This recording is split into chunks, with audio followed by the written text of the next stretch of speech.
episode of She Decides, host Staci Swiderski sits down with Bianca B. King, President and Creative Director of 7573 Marketing Group and founder of Pretty Damn Ambitious.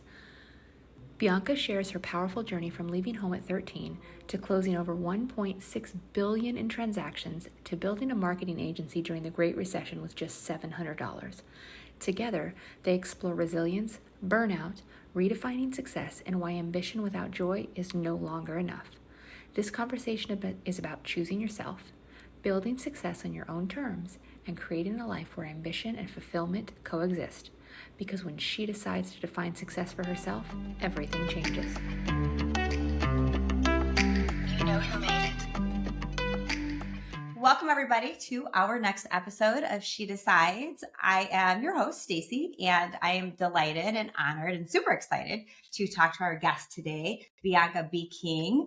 She is a marketing executive and an entrepreneur and a thought leader with nearly 30 years of business experience. Oh my goodness. Welcome. We can't wait to hear more about you and all of your expertise.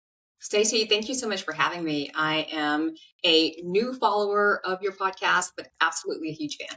Oh, well, thank you for being here. And we're grateful that you are spending your morning with us and taking some time out so you can educate all of our listeners. So let's kind of jump into it. I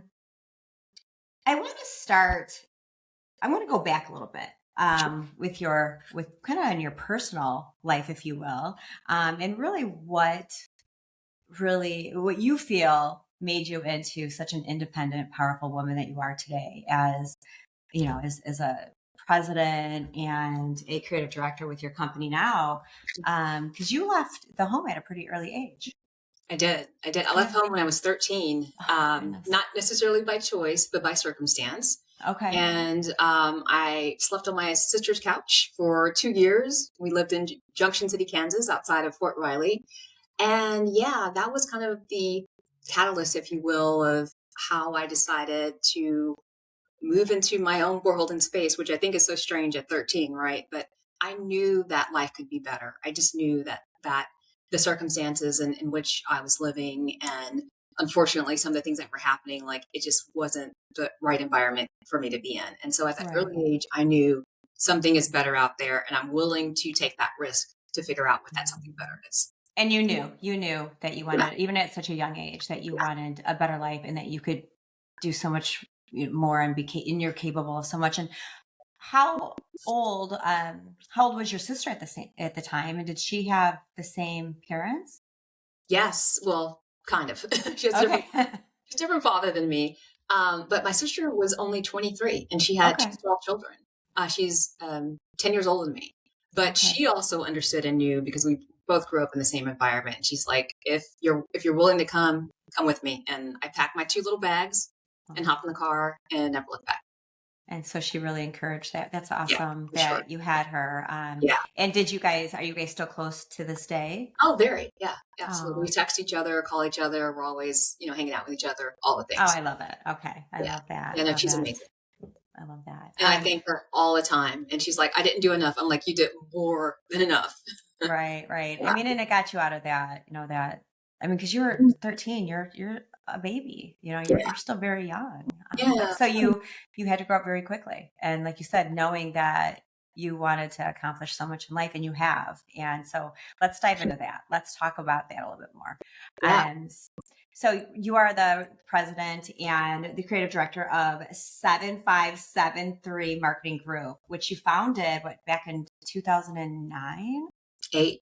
Yeah. 2008. Oh my gosh. With very little money, right? Saved. So let's talk about that. Like what made you decide to start your own company and then with such little resources?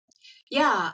It wasn't just the amount of money that I had saved. I had a lot more money than that, but that's the investment that I made to make my company, to start my company. So I started way back in the 90s in corporate and I worked in commercial real estate for over a decade. And I did the thing. I started off as an administrative assistant. Then I went on to financial analyst. Then I became a brokerage associate. And I climbed that corporate ladder. You worked your way up. I did. I did exactly everything the rule book told you to do. I was employee of the year twice. I won deal of the year. I did everything that you're supposed to do, and it still wasn't enough on multiple levels. I was being used as a prop. I wasn't getting some of the opportunities that I should have been getting from my perspective. And it was time to do something different. Also, I was encouraged by my amazing husband of, goodness, how long have we been together now? 18 years? I think we've been together like 22 years and 18 years married. I was encouraged by him to move on and do something different. He was like, this job is burning you out. And it literally was. Yeah. When you work in commercial real estate, especially on the investment sales side that I work on, is a lot of hours. It's long hours. And during all that time, I was actually also working on my undergrad and graduate degree and my real estate license. So I was like doing a whole... You are a busy girl. Busy woman. Yeah. And so I decided after being married for only 7 months, again, with my husband's blessing, to tender my resignation and start 7573 Marketing Group. Wow. And when you started that, are you the sole owner, or did you start it as a sole owner? No, my husband actually owns part of it. It's our little baby, our LLC. And yeah, he's a silent partner. Essentially, he does a lot of the background cheerleading and helping me review contracts, encouragement. Yeah, all the behind the scenes fun stuff. So we started back in 2008 during the Great Recession. I essentially left corporate April of 2008, and then May I was on a plane to Austin to secure my first 5-figure contract, and I was just like that. Wow. And I was like, okay, is it really this easy? And then of course I was like, the real reckoning came, and it was tumbleweeds, and I was outside like with a sandwich board will work for money. I mean, it got hard because again, I did start doing the Great Recession. You're like, wow, is this like beginner's luck or what? But then you're like, all right, the real deal's coming. Yeah, exactly. There's a lot of grit that it takes to own your own company and dive in. Well, Absolutely. I think too, all of those years that you spent at the other company, I never think it's like a waste of time. I think it's the experiences that you have learned along the way, really create to where you are now. It helps that, For sure. and yeah, for sure. Those experiences and everything that you're learning. I mean, as a formal real estate agent with commercial property, I mean, that's not easy, right? Yeah. I was in real estate many years ago, but I was in residential. So I know commercial is it's tough. It's very competitive, and but I mean, you had over like 1.6 billion in closed deals. 1.4. Yeah. Wow, 1.4. wow. Yeah. Transactions, 1.6 combined. So I say 1.6 because I also include the transactions that I've been able to help with my clients. So if you combine it all, it's 1.6. But 1.6. in commercial real estate, I worked on a team that closed over $1.4 billion in transactions. So we essentially sold $100 million office buildings. Yeah, right. Yeah. So it was, again, I would not trade my experience in corporate or commercial real estate for the world. It just wasn't the right fit for me. That's all it was. Right. I found the best business mentor there. Andrea, shout out to you if you listen to it. And she was absolutely amazing. She just helped me just see so many different opportunities and things that I could do. And then also too, all the contacts. I mean, ironically, my first client was a commercial real estate company or an agency. So, but I had all of those tools and resources in the network. Like I leveraged all that when I moved into my own business.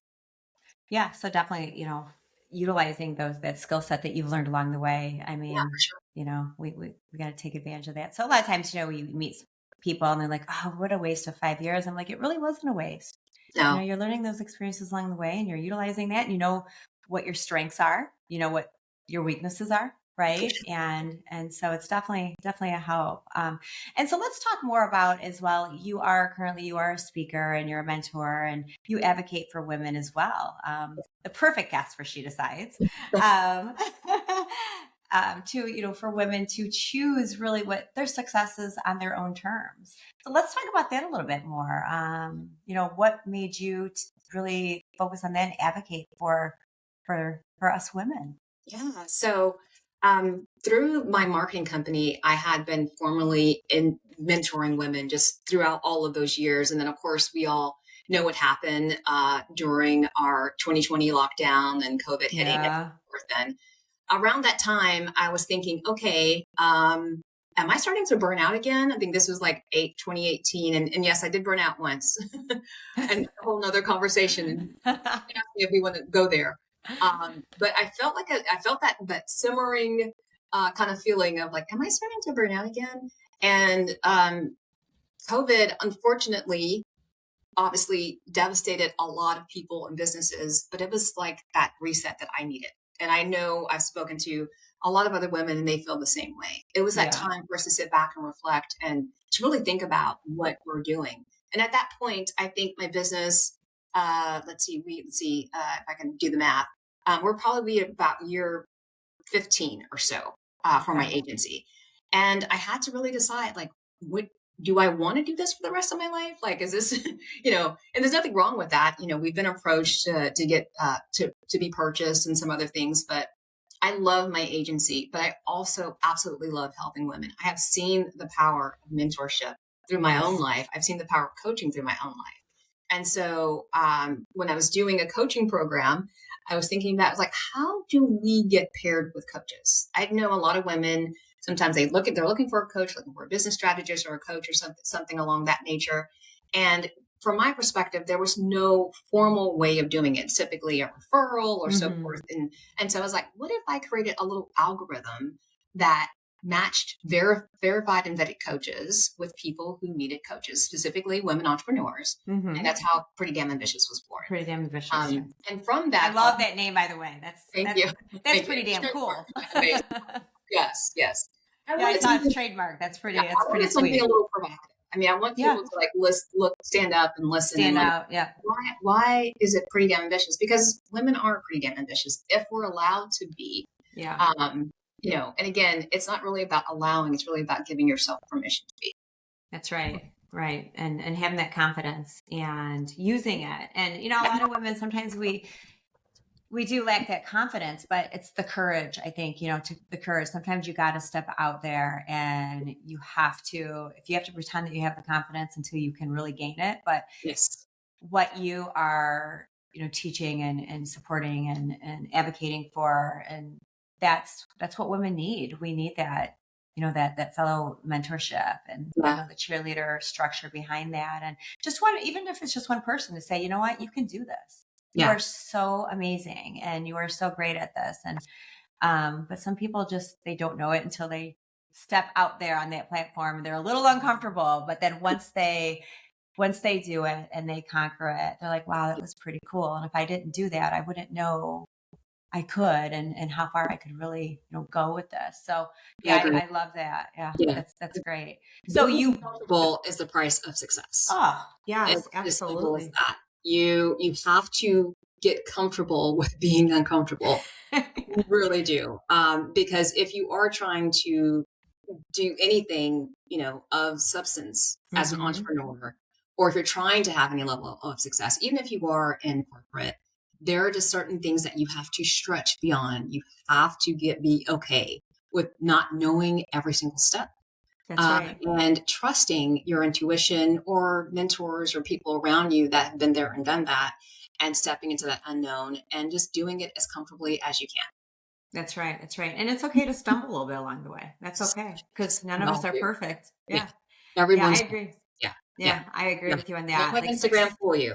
Yeah. Don't let any of that. Yes. Don't let it fool you. Because we're all human, right? No matter who you are. But definitely success. It breeds from being a little uncomfortable at times. And that's where the growth and the magic really happens. And, a lot of times when you are in a situation and you're so nervous, and sometimes, let's say you have a speaking engagement and you step up there and everything just goes black, but you get through it. And it may be the longest 5 minutes of your life. But after you do it, you're like, that wasn't so bad. I was nervous, but it's empowering. It's like, all right, I can do it again. And I'm going to be nervous again doing it. But the more and more and more you do things that you're uncomfortable with, I don't know, you kind of welcome that a little bit, right? Yeah. Because you're seeing the success on the other side come to fruition. Absolutely. Yeah. It's something I call identity reps, right? It's like these things that we do over and over and over to Uh-huh. build that new identity that we're working on. Obviously, we just ended 2025. We're coming into 26, and people are thinking about their goals, or maybe their resolutions are completely out the door. But um, how do you actually accomplish your goals, right? And so, from my perspective, I built this thing called identity reps, like because you can't necessarily always predict the outcome, but you can predict what you can put into creating that outcome. So that's an identity rep from my perspective. Yeah, absolutely. You can control what you're putting into it. Yeah.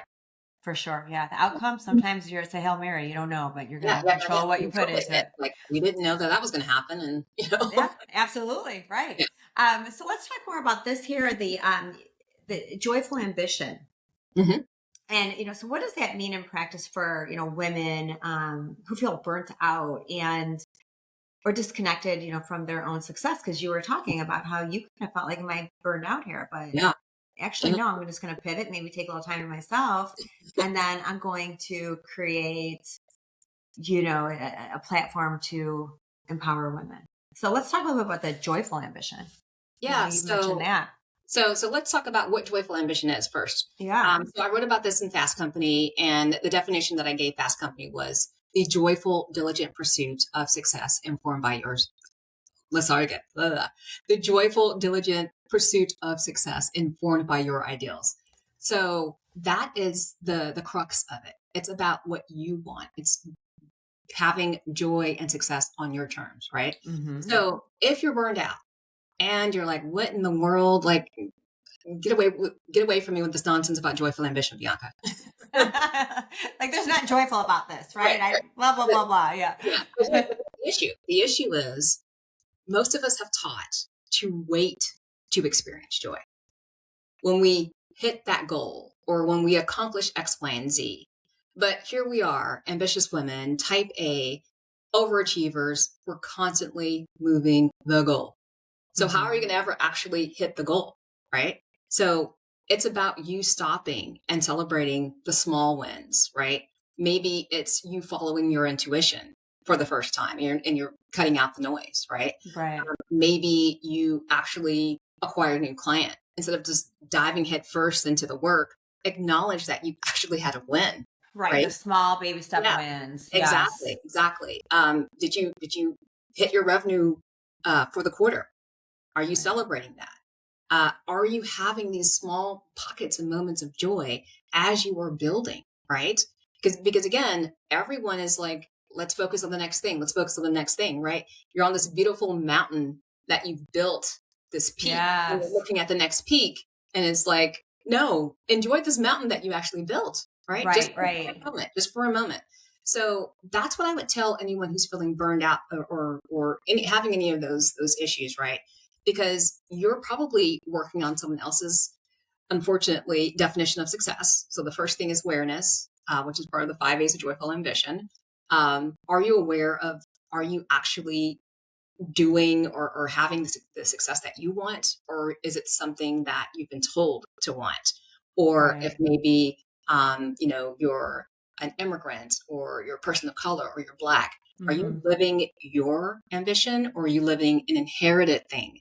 Because Mm-hmm. everyone had to sacrifice to make sure that you got where you needed to go, right? Right. That's the first thing. It's like Yeah. understanding whose version of success that you are living. And then And two, yeah. if you understand that, then now how can we make sure that we are including pieces of joy within that so that you won't get burned out, right? You will have that power to keep moving forward. Because from my perspective, joy is the foundation of ambition and agency is the compass to help you control it. That's right.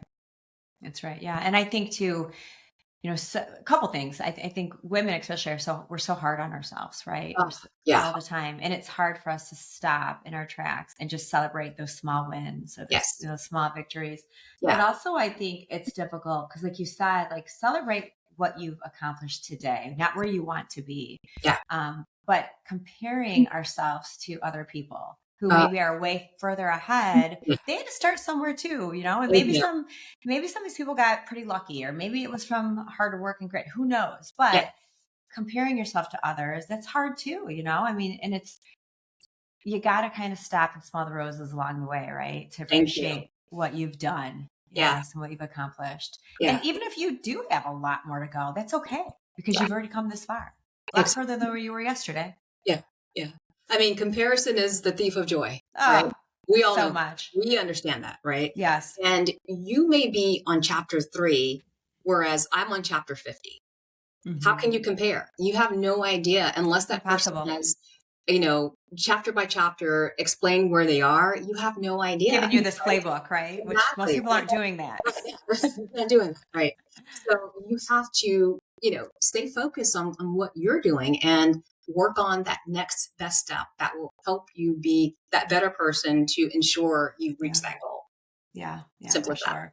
And I think a lot of people, they give up too soon. They don't realize how close they really are to achieving, just that next level that would have been motivating them. And they just give up a little too soon. And but again, though, that's where women like you and I, where we come into play and we want to empower other women. Don't give up. If this is really where your heart is, like you're going to have those tough days. It's going to happen. But, and I think this also, and I talk about this a lot on the podcast, but surrounding yourself around, the circle of people who are going to empower you, even if it's a small circle.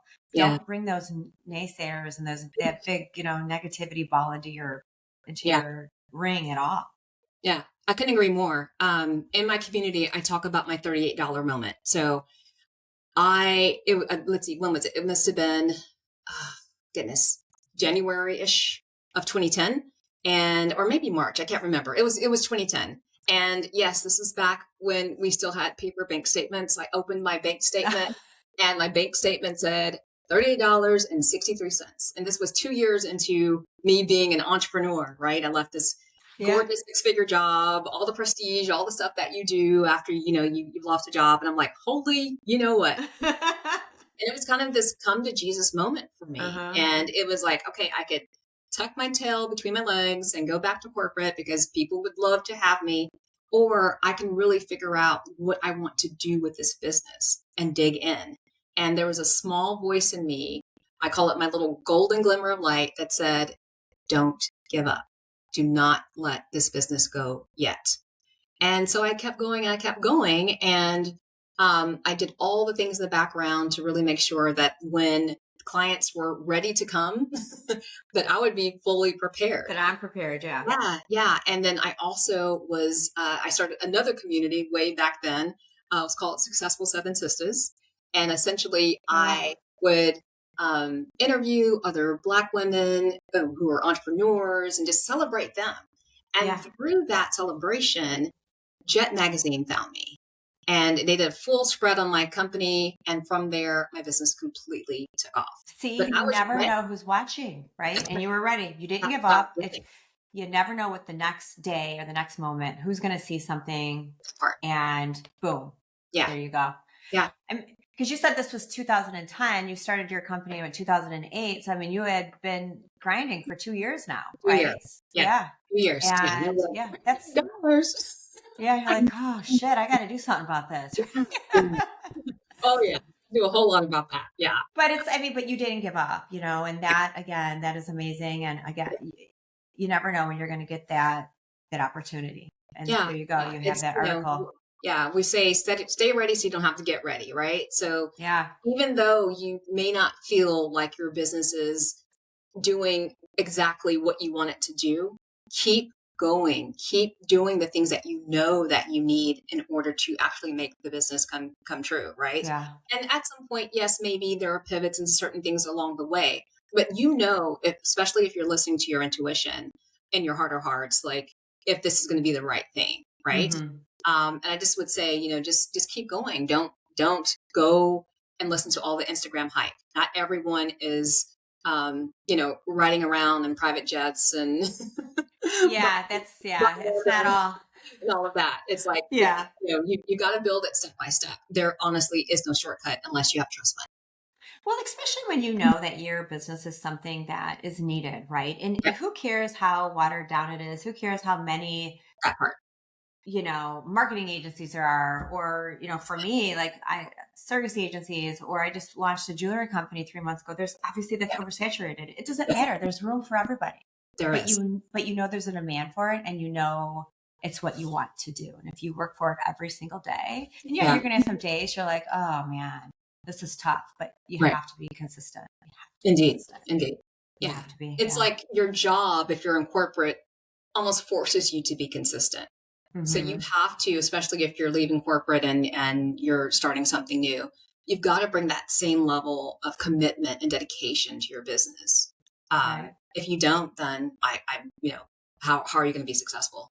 Right. And you're going to have doors slammed in your face. You're going to have Yes. people, walk away. You're going to have people not believe in you. But as long as you believe in yourself, then that's really what matters.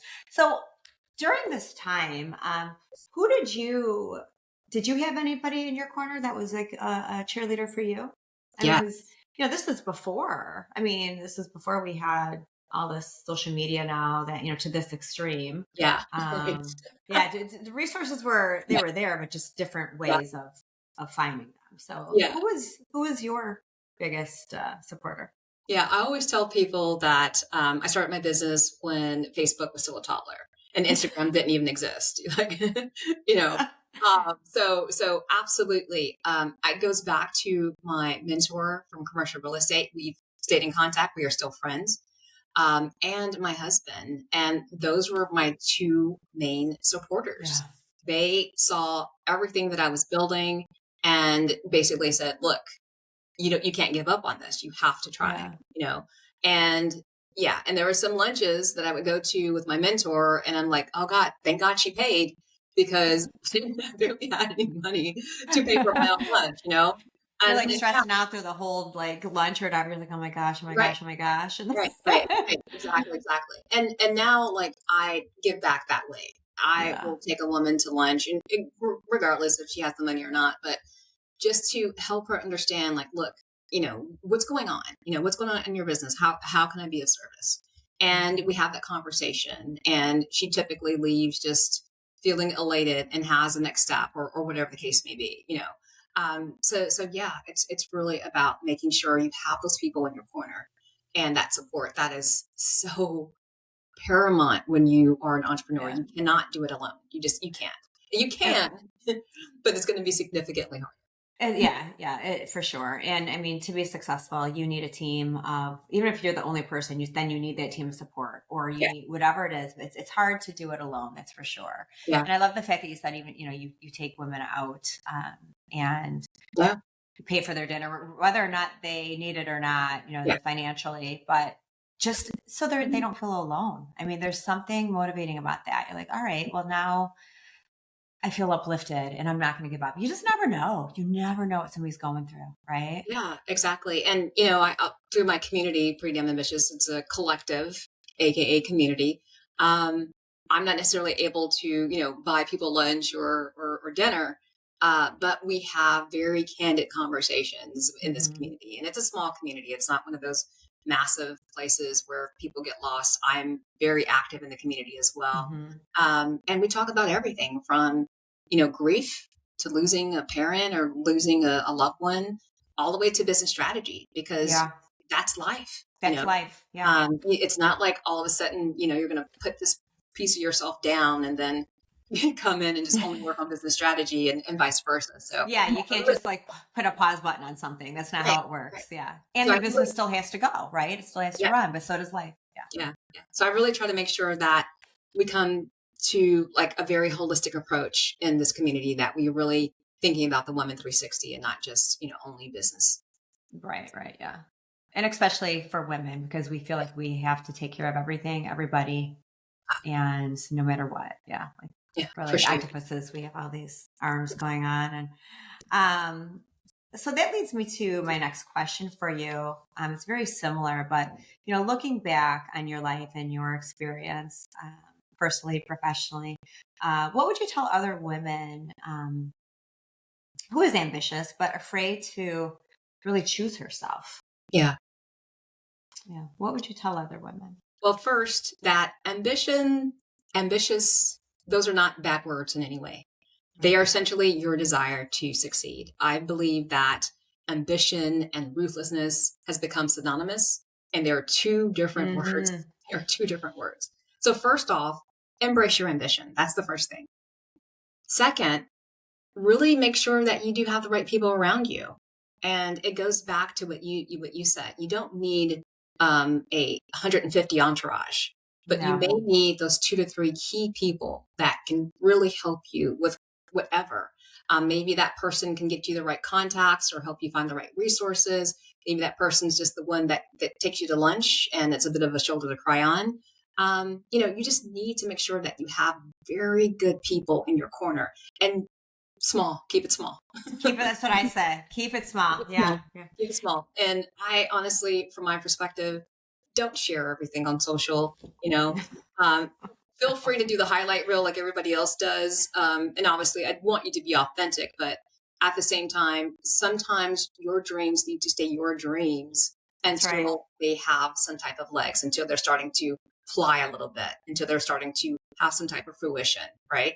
And then the last thing I would say is get yourself a mentor or a coach, because there are ways to accelerate what you're doing. There's people who've already been there and done that, right? Yeah. So why not find someone who you can connect with and will hold you accountable so that you can indeed That's what I was going to say, that all of your accountability piece. ambitions. Yeah, I'm sorry. Yeah. That's what I was going to say, is the accountability piece. So you just hit the Yeah. nail on the head. You said Yeah. that, yeah, to hold you accountable. And it's so true, Yeah. because we can have all these amazing, great ideas. But you got to hold yourself accountable to for make sure. that happen. Because it's so easy to bear off and do something else that you still are being productive about, but maybe it's time management, whatever it is. Yeah. But yeah, it's Oh, that's a whole nother story I can get into. yeah, the whole time management piece. I Yeah. know. Yeah. That's Yeah. I always tell my husband, like, that is my one wish. I wish, like, I didn't have the need to sleep, because I could just work all day long. I have like the time management, right? Yeah, I hear you on that one. I hear you on that one. But yes, we typically as women will go out of our way to be accommodating for someone else's needs versus our own. Isn't that crazy? It's insanely crazy. And I've witnessed it in myself. I've done it for many years and probably still continue to do it. Same. When you have that person who is accountable, or holding you accountable rather, and they're counting on you to deliver, I bet you're going to actually deliver. And so that's why, having that mentor or that coach or whomever that's in your corner, that's one of the reasons to do it. And then once you kind of get those identity reps up, like I spoke about earlier, then maybe you don't need to have that so much, right? Once you start seeing your results and all of that, maybe you don't need to have that super tight accountability. But in the beginning, I would absolutely encourage you to make sure that you have. Yeah, I agree. Accountability is everything in life. Everything. Yeah, you have to be accountable, for sure. Well, thank you. This has been it's been so lovely to talk to such a powerful, kick-ass woman like yourself. And, really somebody who has, like I said, you started very young in life, moving out on your own, learning independence at such an early age. And I hope that the world is, just literally empowering you to, just give back to you, because you clearly are such a beautiful soul. And what you're doing for other women too is just incredible. Oh, thank you. I feel the same about you. I'm like, oh, thank you. You're doing amazing work with this podcast, and congratulations on your new jewelry line. Thank you. It's absolutely stunning from what I've seen so far. Thank you. Thank you. Yeah, we have the power to really have the life that we want. But it really is up to us to decide what that life looks like, and to decide what success looks like in that life. And it's not going to look like my success or your success. It's going to look like whatever you decide that you want to do. So yeah, I am so grateful to be able to share my message of joyful ambition with your audience. And again, you are absolutely amazing, Staci. Oh, well, likewise. And I think it's important too that, success is not always about financials either. Everybody's success is measured differently, Yes. And that is, it comes down to happiness and really what do you want for yourself in life. And so, definitely, and definitely having, women like you on our podcast to really empower and just tell the truth is, be your authentic self is all we could ever ask for. So I love having this platform for people like you to sit on. So I love to end our podcast, if you've watched a few, with our She Decides 10. So these are the fun, this or that questions. and ones I did not prep you for. So Yeah, let's do it. these are always fun. All right, let's do it. First question, morning coffee at home, or do you like coffee out? Do you Morning run coffee. Yeah. Yeah. Okay. Yes. Same. Fitting in or standing alone? Ooh, that's a hard one. I would say before would have absolutely been fitting in, but now it's more standing alone Yeah. because I know myself significantly more. Well, I think that also too, that's a definition of success too. Cause like Yeah. in the early years, like you're trying to be successful, you're trying to grow, you're trying to scale all that. But now your level of success is like, I know who I am. I'm good. Yeah. Like I'm good just being alone here. I'm all Yeah. right. So yep. Good answer. I would definitely agree with you on that one. Heels or gym shoes? Heels. Heels. Yeah. That kind of girl. Coffee or cocktails? Ooh, we're going to say coffee right now because I'm doing a dry January. Oh, okay. Over December. The dry January. Quiet night in or a night out with friends? Oh, quiet night in. I'm a total introvert. People just don't understand that, but I am. Yeah, there's nothing better than that, for sure. Early mornings or late night creativity? Oh, early morning. I think I was up at about 4:40 this morning. And your mind's just going, I bet. I love it because it's nice and still, and I love early mornings. Yeah, watch the sunrise. All of it. Yes. A beach reset or a mountain escape? Beach all day, every day. Beach, yes. Yeah. Same. You and I think I agree with every one of these. It's so funny. Like I said, at the end of the podcast, I'm always like wondering how much we resonate here. Reading a book or listening to a podcast? Oh, reading a book. Reading a book. Okay. Yeah. I'm getting more into podcasts, but I've always loved reading since I was a child, and it hasn't changed. So reading a book for sure. All right. 2 more. Are you a routine person or more spontaneous? Oh no, routine. I'm recovering type A. Recovering type A. Love it. All right. And last but not least, and I think I already know this one because we kind of already hit it. Sunrise or a sunset? Sunrise. Sunrise, early morning person. Sunrise if I'm alone, sunset if I'm with friends or with my husband. So Of course, yeah, sure. Well, thank you again, Bianca. This has been lovely, and I really appreciate you spending the hour with us. No, thank you again for having me. Just absolutely happy and excited to be here today with you. I know this came together pretty quickly, so I'm glad we were able to do it again. Thank you for the invite. I really appreciate it. Yeah, of course. Thank you. And again, you said it came in quickly, but like you said earlier, like if you already know your stuff, there's no need to practice, right? I'm ready. Right. Here I am. Yeah. Well, thank you again. This has been great. Thank you. I really appreciate it. Thank you.